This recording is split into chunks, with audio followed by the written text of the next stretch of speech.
Hello, everybody, and welcome to another cup of self-empowerment to trust, heal, and be thyself. I'm absolutely delighted to welcome a very special guest from the UK to our Cuppa Hub today, and this is Mr. Steve Nobel. Hello, Steve. Welcome to our Hello, Cuppa Kelly. Hub. Hi. Thanks for inviting me. My pleasure, my absolute pleasure. And for those of you who may not know who Steve is the author of 6 non-fiction books. The 2 most recent ones are The Spiritual Entrepreneur and Joy at Work.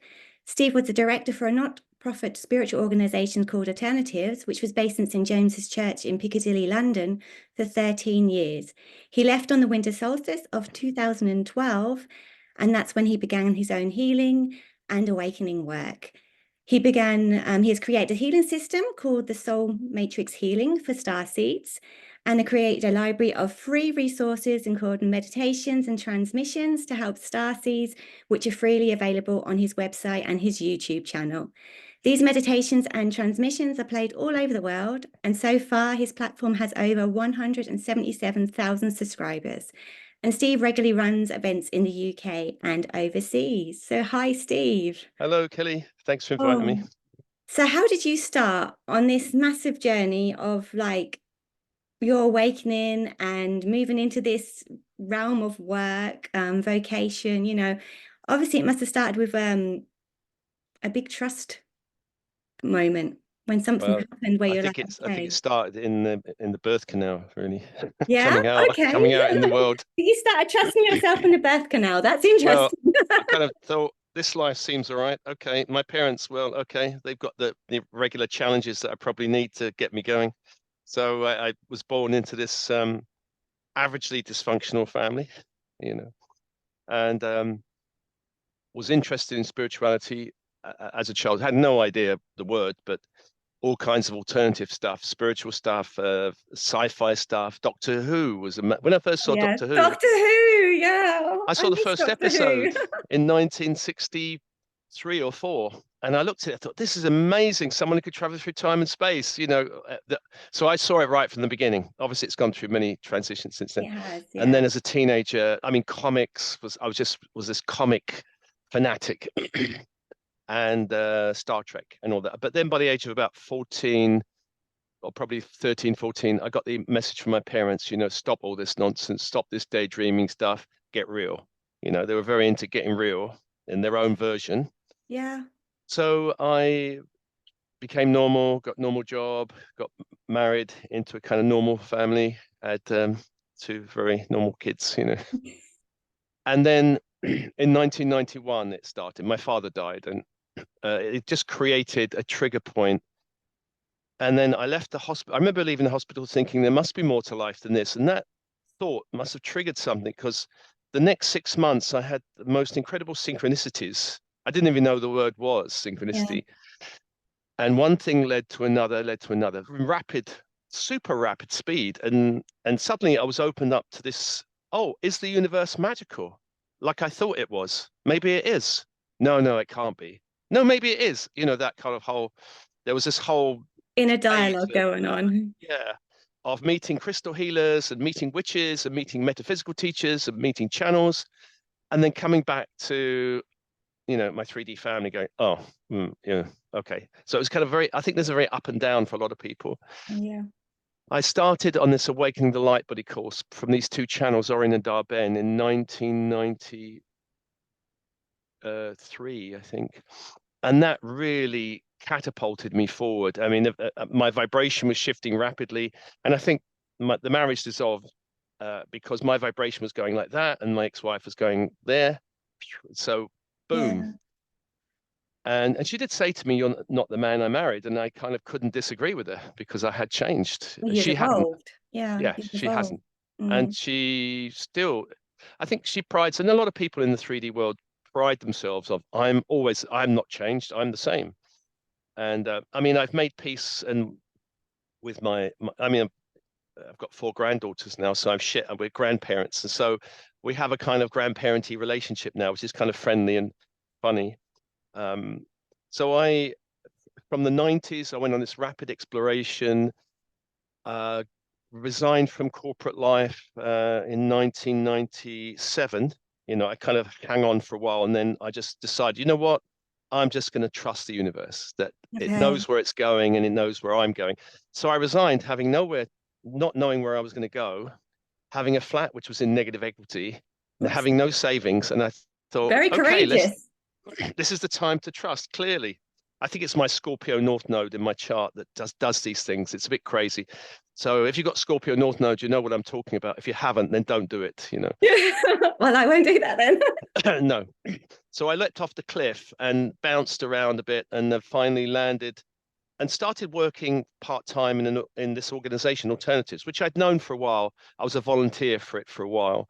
And then I started working, getting £5 an hour. Woo! You know, and then eventually by the year when was it? 2000, was it 1999? I became a director. In 2000, I was basically holding the organization, not alone, but I was the one kind of steering it. And Mhm. suddenly I don't really have the CV for this, but I didn't really have the knowledge. But what I did know was how to channel answers. And so I would ask Spirit, what do I do here? How do we Wow, get this amazing. organization on track?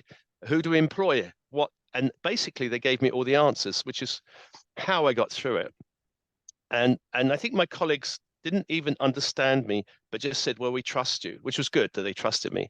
So I held Definitely. the vision, the company started thriving. I was there for 13 years as a director, wrote books, was doing some of my own work on the side, and then I got the real pull to leave. It's kind of a soul calling to leave. I resisted it.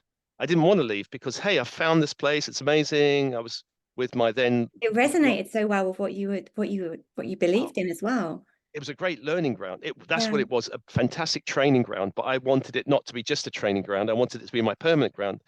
Part of me knew I should leave because it was getting too comfortable. There was a formula of success which we created, and it's just like, okay, repeat it again next year in different ways. And I wasn't Mhm. growing. I was just repeating a success Yeah, formula. rinsing and repeating. Yeah. And so I decided. I met someone that was a catalyst. I resigned dramatically on the winter solstice. I thought if I'm going to resign and leave, it has to be winter solstice 2012. Of Make an course, impact. Yeah. yeah. So we had a big ritual in the organization was based in an Anglican church. It's in Piccadilly, St James's. So there was this big ritual in the church of the big winter solstice. There was 300 people there, Wow. and I went out with a bang. And there was a little party, I think, afterwards, but the party didn't really touch me so much because I was kind of realizing it was like I've resigned, but what am I doing? Where am I going? Again, it was off the Calling. cliff. Yeah. So I jumped off the cliff again. I was so busy focusing on who was going to take over from me, how's the organization going to be. And I think it was around October that I suddenly realized I've got to start looking quick. I've got 2 months before I'm out. Mm. I got another job I got a job as a consultant for another spiritual organization in February, I think. And I was there for several months. It was a real difficult. I've never been a consultant before. It was real difficult because I was used to holding an organization, not kind of reporting to people I didn't think knew what they were doing. Okay. So I was getting a bit really frustrated with this, and so I left. I just kind of got the process as far as I could, and then I left them. And then basically, I was kind of like, well, what do I do now? And I couldn't get any work, and so I drove a London bus for a year, and that was really humbling for my ego. Imagine, but I think that's been quite fun at times as well. Uh, Maybe like 2 days. I don't no, know. it wasn't fun at all. Okay. I thought it would be fun because driving a bus was my child. When I was a kid, I used to sit in the front of a bus and look at the driver and go, "Oh, this is so cool being a Yeah, that's driver of a kind of a bus." kid thing. Yeah. I remember my kids having that phase where like, wow. I mean, I there's a double know. decker one as well because we don't have the double deckers here in Germany. And like when we're in Oh, England, they're like, whoa, double deckers, yeah. Well, yay. my grandkids were going, "Oh, you got YouTube, granddad. Okay, but you drove a bus. Wow, why can't we go on your bus?" And they were more interested in my bus than me getting out there. And they're like, "Oh yeah, granddad. Oh, Instagram. You got Yeah, loads of followers. Very cool. But he drove a bus. They were kind of really cool, interested in that, really, for some strange reason. So I started this. I got the message, leave all that. I resigned. I started this in 2016.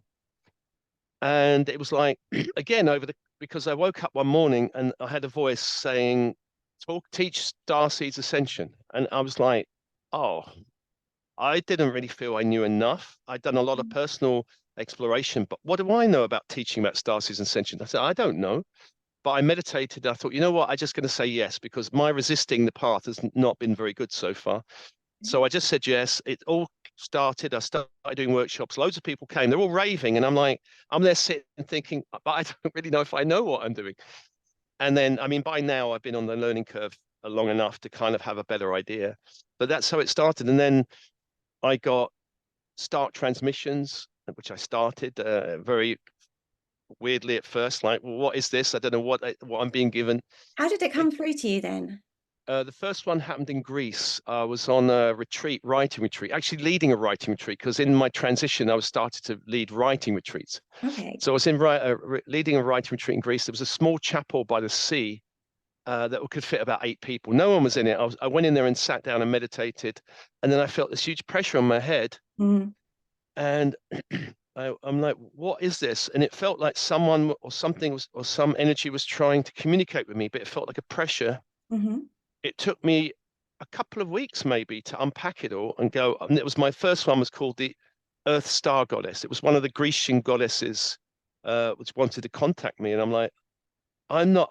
I always say I haven't got a womb. Why am I doing this? You know, We've and got a the lot of the masculine and transmissions are feminine now both of us, goddesses. haven't we? Yeah. Yeah. Why am I trying? Most of them, I mean, there are divine masculine ones, but most of them are these feminine ones. And like, I've got a masculine body. Why are you coming through me? Go through somebody else. And it was like, do as you're told, kind of thing. Do it. So, all right, I'll do it. So I've made good friends with Isis, and which I like Isis. The recent one is Aphrodite. Because I'm Libra, I like Aphrodite because I've got that natural connection to Venus. And then I got told to start doing sessions, and I'm like, start doing sessions. What am I going to do? And I was told you'll work it out. I mean, it's great, You'll isn't work it? it Like out. you'll Nice. work it out.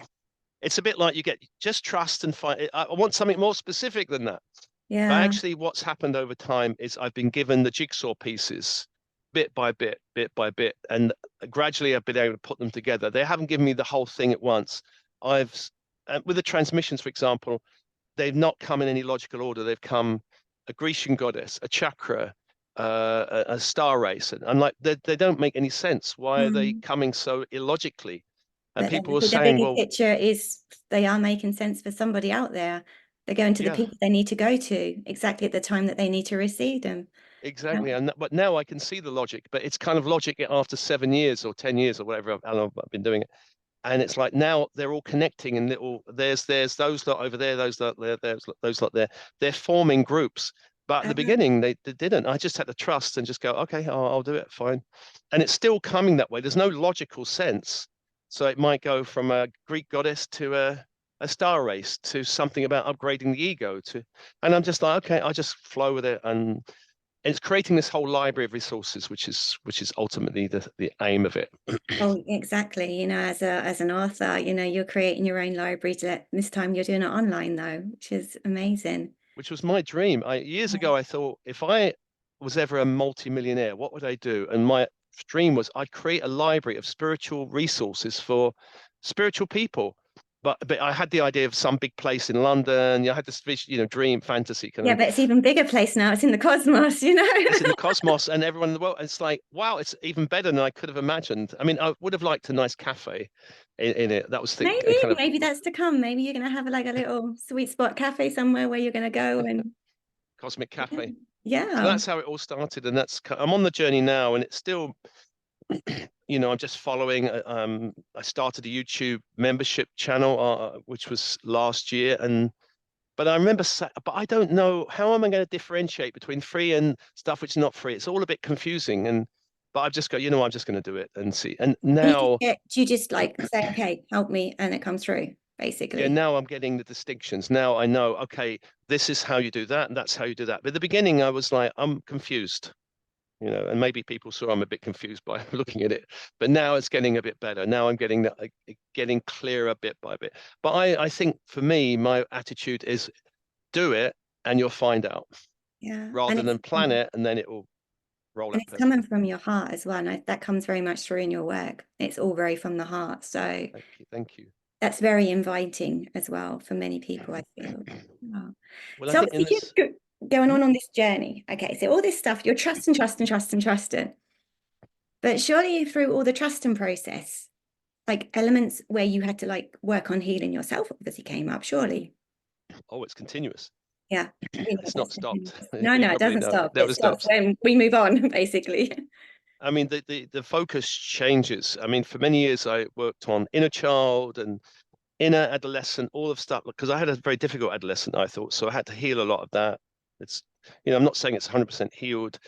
Then over the last, certainly since doing this work, a lot of stuff around psychic interference has been happening. And so I've had to look at myself. Where am I allowing it? Where have I been killed in other lifetimes or got agreements or whatever that allows Yeah. this kind of stuff?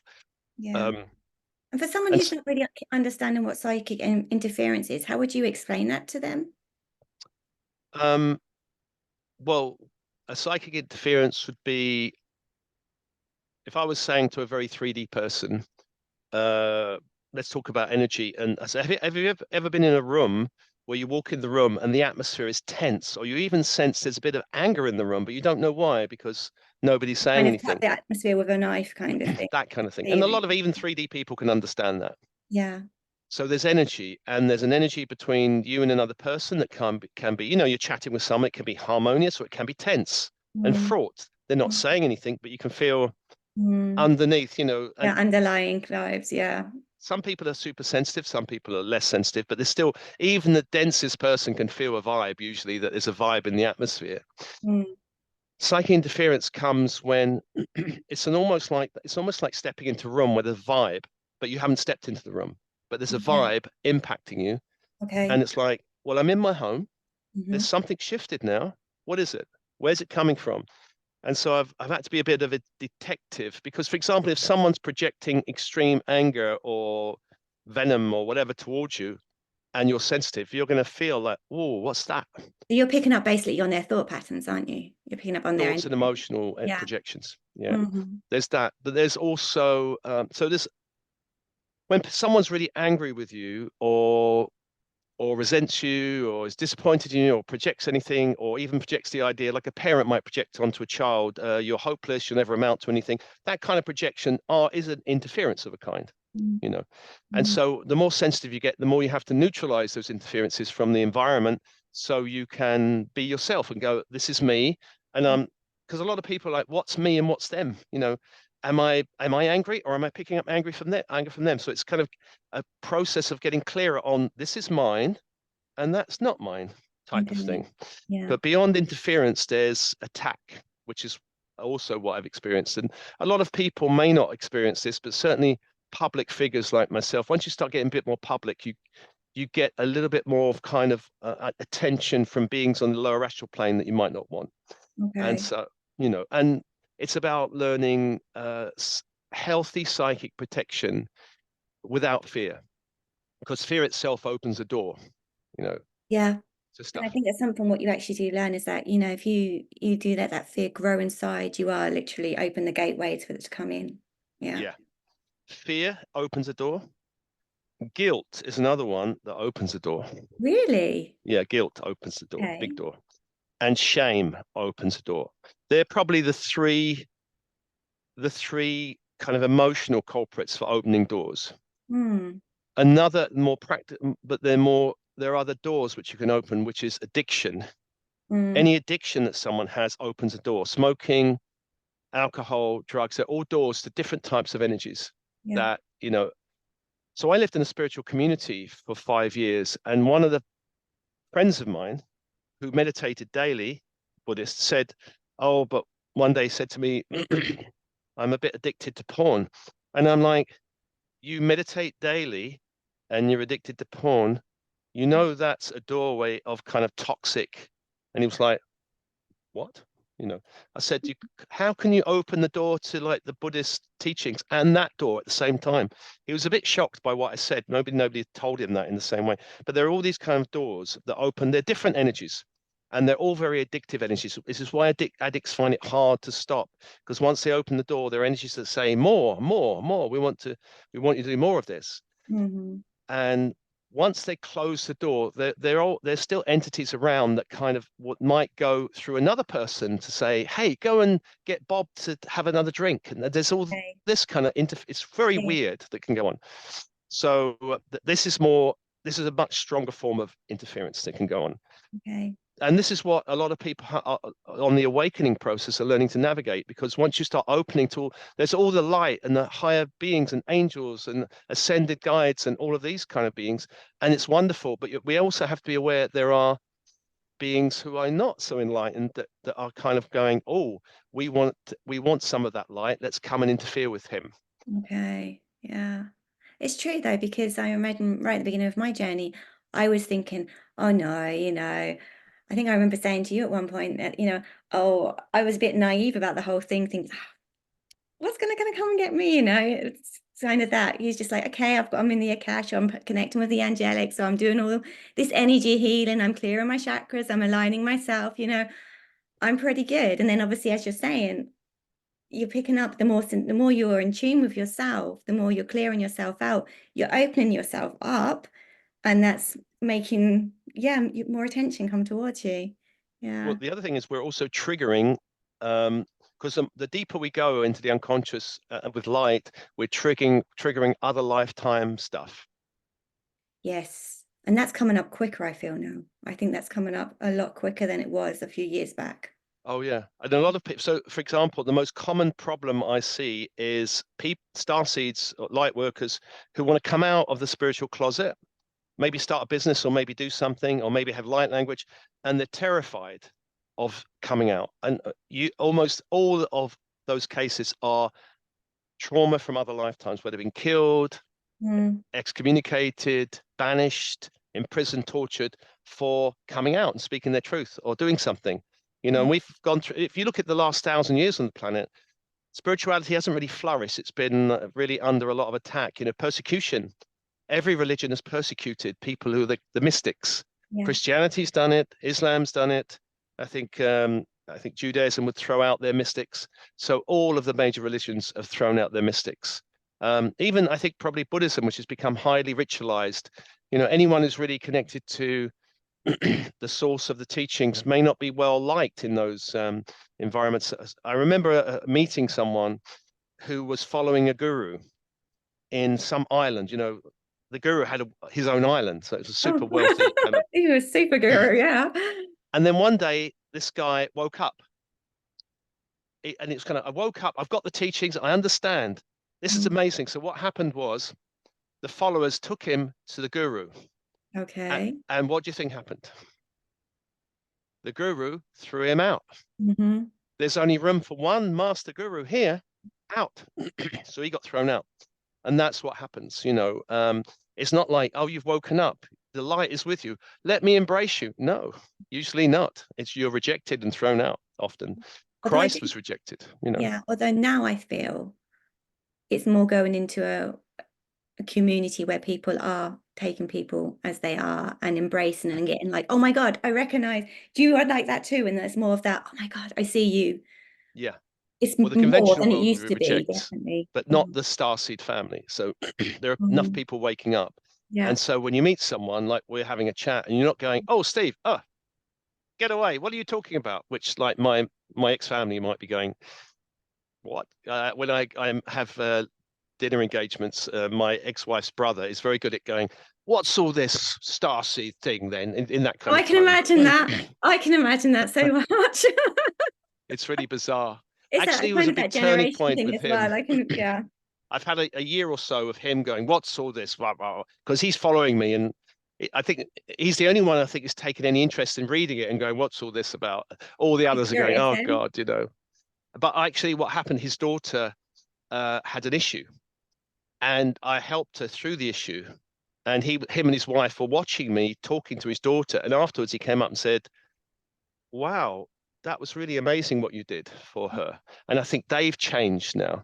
So so it's like I've got some street cred. The tribal drums have gone around, and suddenly Oh, I'm all right now. Yeah, yeah. because my ex-family is a kind of bit of a tribe, lots of cousins, nephews, uncles, and they're all in communication by the tribal drums. So Oh, that's gone lovely. around, and suddenly Steve's all right again. You know, Okay. Uh-huh. How it sometimes is with families. Yeah. yeah. From going, Oh, like my ex-wife used to say to me, "What cult are you in now, Steve?" She doesn't say that anymore. So it's kind of a big step. It's actually really positive because it may have taken a lot of years, but still it's, Many. yeah, it's guiding people in that right direction, and people are only going to go at their own pace, aren't they? You can't pull Yeah. someone by the ear and say, "Hey, come on, this way." Don't no And looking back. I've got four granddaughters, and the youngest is obsessed with crystals. Actually, they've all got into crystals. All of four of them have got into crystals. They all want crystals. They're stealing their mother's crystals. And even my ex-wife now said, when you go to Glastonbury, can you buy me some crystals for clearing negativity and all that? So I bought, Oh, even my ex-wife's got a crystal shungite bracelet. And so it's really strange. Like she's even showing me, hey, look at my bracelet. And so it does feel a bit, probably in that moment, a bit surreal for yourself because you're like, okay, yeah. interesting. Yeah, I don't know if you've had family like that, that yeah, they're kind of like, Kelly, what are you doing? And then suddenly, yeah. very slowly, they come round. It's kind Yeah, of an interesting process. it's not much talked about in my family, I must admit. I mean, my stepmom is very open to it. My dad, kind of that look, what kind you doing, but he's like, okay, it's doing her good, then she should keep doing that. But Yeah. what's all that has come up in the past, like Akashic records. What's that? Some kind of cosmic exactly. library? I know. I offered him once Reiki, and he was like, "No, no, don't, no, no, no." My stepmom's like, "I'll have it." I'm like, "Okay," but he was Yeah, like, "Mm-mm." Yeah. But he's not totally closed off to it all, not at all. Yeah. I So know. but It's funny. it is that, he goes back from yourself, like, we spoke about healing. It's Yeah. also all the conditioning that we pick up along the way. How people like family members may be, may not be because they want to come across horrible to you or something like that or awkward. It's they don't understand it. They've never experienced it. And yeah, they've been conditioned also in their own way. They've got their own baggage, what they're carrying and needing to Oh clear, yeah. and not aware that they need to clear it. Yeah. Yeah. I mean, parents want to protect their children. If they see them doing something weird, they want to step in and protect them. When I was 15, I got into macrobiotics, and my parents are eating roast beef for Sunday dinner, and I'm eating buckwheat, and they're like looking at me, going, they're really getting worried. And so Yeah. that is the Yeah. thing, parents get worried, they don't know. And it's a bit like our own 3D ego. When we start waking up, our own ego doesn't know where we're going. And Mm-mm. the transformation process of our own ego is the tough thing, or our own personal journey, because parts of us go, what are you doing? Are you giving up that job? Are you doing what now? That Mhm. kind of voice that goes on. I don't know Yeah. if you may have had that. Oh, I yes. think we've all had it. Oh, yeah. But the parts of us think, oh, are you crazy giving up a Exactly. good Exactly. job that pays well and it's secure? And so when I gave up my last career, I had that voice in my head going, are you mad? What are you doing? You know, Because it's a safety net. It feels safe, even if you're not thriving from it. You might be thriving it, but you might also not be thriving from it. It might actually be literally, sucking the life out of you. oh, But but it's the ego just doesn't like, care because it's paying your no, bills. it's like, I trust this. This is safe. We've done this so long. I'm comfortable. Yeah. Yeah. And the ego itself has to be upgraded on the journey. So gradually the ego is upgraded, because some spiritual paths say the ego is your enemy. It's not the enemy. It's just like a part of us that doesn't know any better, that we have to re-educate. And the ego can get re-educated. Gradually the fear drops. Gradually it starts to relax. I mean, some spiritual teachers talk about ego relaxation, which means the ego relaxes and goes, oh, okay, like this business, people are actually buying sessions from you. Okay, amazing. So it kind of relaxes, and other parts of you can come through because it kind of stops resisting and stops putting up so many barriers, or stops trying to trip you up. It's because it's trying to protect you. The ego will, I mean, if you imagine the ego will it's kind of ridiculous, but it would almost kill you to protect you. Yeah. That's the ego And program. It's so so, yeah. strong. People will kill themselves if the ego says, get out, no, no hope here, get out. And they will just kill themselves listening to the ego. Lots of suicides are the ego driving, plus maybe interference, driving people to jump off of. I know when I was going through my dark night of the soul, I was hearing all these voices going, no hope, jump in the river and end it. And I could hear the voices. And I was going, I don't think actually you are me, that voice.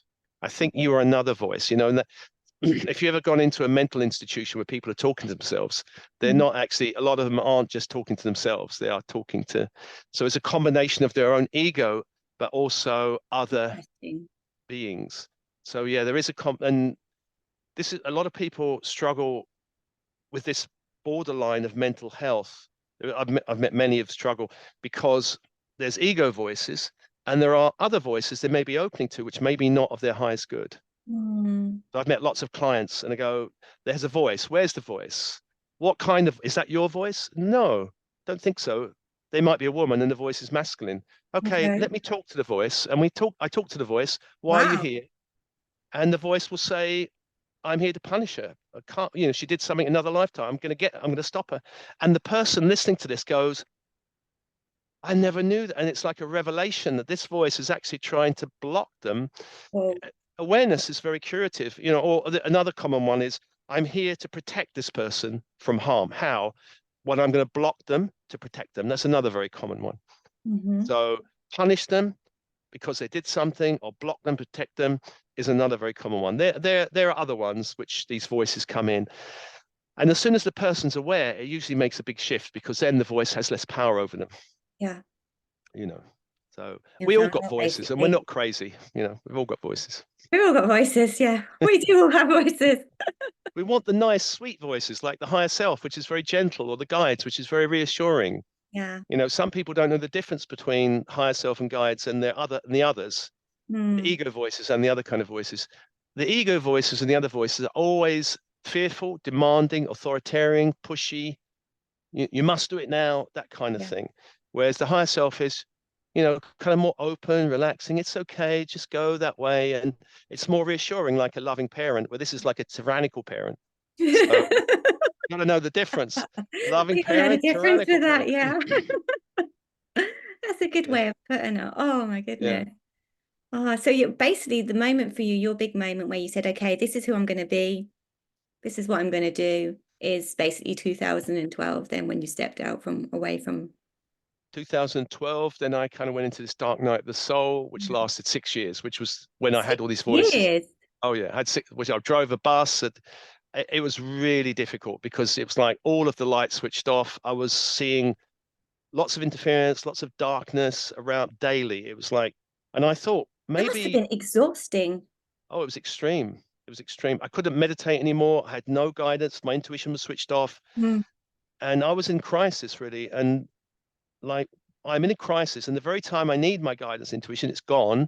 Yeah. And so 6 years, and really, I had to go and see about darkness. It was really like, go and have a look at darkness because you don't really believe in it yet. You Yeah. need to see it. So Yeah. I went and saw Mhm. it. I had nightmares every night for about 18 months where beings were trying to kill me every night. Imagine that every night, or beings were trying to kill me or grab me or imprison me or torture me or whatever. Gosh. And it was really intense. And so at the end of it, I realized, yes, there are dark forces. And I've seen that and I believe in it now. Okay, we can come out now.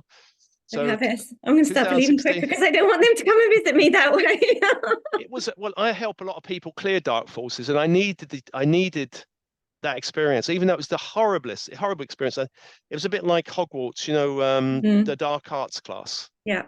where you're doing, the boggarts and all that, working with that. I had to see it because this is part of my mission of clearing it. And I Yeah. think a lot of teachers, it's not their mission. And people say to me, I really like you because you do talk about dark forces. You're not all just love and light. There is about that side.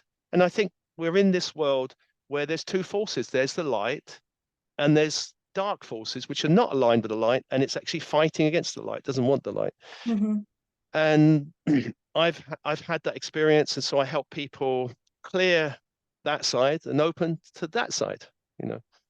And that's what I do, And really. that's what you do very, very well. And we're Yeah, very grateful that you do that. thank you. And Definitely. Yeah. for me, the Akashic records, I mean, you kind of gone deeply into the Akashic records. For me, there's the reading the Akashic records, and as important for me is clearing them, Mhm. clearing and burning old karmic programs that we really don't want to keep playing out. Well, I got betrayed 5 lifetimes. Do I need to do it a sixth time? No. Let's stop that now. I've got the lesson. What's the lesson? Find the lesson and then burn the program and then don't repeat it. That's where I really want to help people not repeat old karmic stuff, which is no point to it, you know. It's exhausting, it's draining, and it just doesn't do anybody any good in the end. Yeah, or old ancestral programming as well was another one. You know, my ancestors all went bankrupt in a long line, and Oh, where am I heading? No, I'm you driving a destroy London that bus. program. Destroy that program. Get rid of it. When I became self-employed, I realized that nobody in my family had ever gone self-employed. No ancestor that I knew about. They were all working class, and so it was a really new area for me. And so there was no ancestral, because I mean the ancestors is not all about darkness. There's some programs in the ancestors that may be very helpful. You know, you might have an ancestor that's done it, and you go, "Oh wow, I've that's really helpful, that energy." You can go But back I and had none of reclaim that. it. Yeah. Mm-hmm. Yeah, I had none of that. So I had to be the person that now passes it down to my grandchildren, great grandchildren. They go, "Oh, that Generations crazy to come. granddad way back. If Yeah. he did it, maybe we can do it." Maybe I you'll don't be know. on some wall in some state house in England at some time. A Who knows? portrait. Never know. Portrait. Never know. Oh, and you'll be the portrait that always winks when they go by or something like that. Or follows them. You have the eyes. Yeah. Oh, so how would you, just to close this out for today, how would you encourage people who are on their own journey of awakening, ascending, or just very curious to what all this is? How would you encourage them to start their journey, like to start trusting themselves, start healing themselves, and being ultimately stepping in that pathway of who they're supposed to be here in this lifetime? When I woke up, and when I was looking to wake up, there wasn't so much resources as there is around now. Yeah. Now there's an abundance of resources. The challenge is choosing the right resource, the right teacher, the right facilitator for you. And key is developing a kind of intuition, because intuition will take you far. If you can get a kind of go in silence, trust the body, trust the feelings, not let the mind go, "Oh, wow, they look good on paper. Their website looks flashy." It's like go in, tune in, go, "How do I feel about this? What's the body? What's the feeling?" Because intuition is body and feelings. It's Yeah. not the mind. Mind comes later. Mm-hmm. So once you've done that, you go, "Oh yeah," then you can look at their website and choose. So really having a good intuition will help you navigate all of these vast resources out there. Um, Personally, silence, daily grounding. Grounding is like making sure your energy is really connected to the earth. Like you can simply take your shoes off and walk barefoot on the grass when it's summer. When it's summer. I Maybe not won't do here. it now. Being grounded. A lot of people are very ungrounded who are spiritual or seeking spirituality. They're not in their bodies fully. They're much like their energy is slightly out of their body because it's like I want the light. I don't really trust being in the body. So it's like being in the body. The body is the sacred temple. Looking at your body as a temple for your bright spirit. Silence, meditation. There's lots of meditation. I mean, I've got loads on my YouTube channel, but there's many Buddhist meditations, mystical meditations. There's lots around. You just find something that's good for you. There's a great app called Insight Timer. I'm on it, but there's lots of actually meditation teachers on Insight Timer. And you Okay. can find lots of meditations of all kinds, mindfulness, dealing with stress, dealing with, anxiety, all of these. There's loads of resources. No one is short of resources in the Western world. That's true. Become aware of your own energy, how you're feeling through the day. Especially in the Western world, we're taught to think and over-rationalize. And if I say to someone, "How are you feeling?" They go, "Well, I think I'm trying to avoid that." Try and go, throughout the day, just every hour, I did this as a practice for a while. Every hour I'd stop, go, "How am I feeling right now? How's my body? So How's my basically emotions?" catching yourself and just checking in. Check in every hour, Yeah. just for a few minutes, go, "How am I doing?" Okay. Don't think about it. Overthinking is probably the worst thing because the education system makes us all Oh, overthink and yeah. over Yeah. rationalize. Yeah. Stop. Anybody who's an I'm still overthinker, trying to stop. kick that one. Yeah, stop. Drink tea, like have a cuppa, have tea. But my Stop, nana always tune used in. to say that. She was like, "Yo, Kelly, just sit down. We're gonna have a cup of tea." I'm like, Yeah, "Okay." it's the British way. It's the British Yeah, way of healing all ills. I think it does heal all ills it because does actually, because it actually stops you and makes you go silent and caught. And with yourself, with the tea, you go caught a little bit in within. So yeah, I go for a walk and find nights. Probably after this, I'll go and have a walk, nice cafe, have a nice cup of tea with a nice view of the sea, maybe. And it's like, Oh, don't tease me with ah, the sea. sorry about that. Yeah, I'm in Brighton. I'm 30 seconds from the sea that way. There's just over there. So I'll have a walk down there maybe and have tea by the sea. So there's lots of resources. Listen to people like Kelly. Listen to Thank people like me, you. maybe, and many others. YouTube is a great resource. As I mentioned, Insight Timer. There's lots of platforms.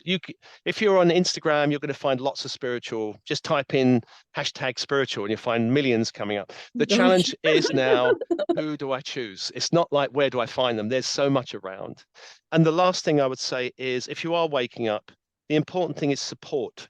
Finding friends that actually get you and nourishing them and nurturing those friends because Definitely. they're invaluable. Oh, totally.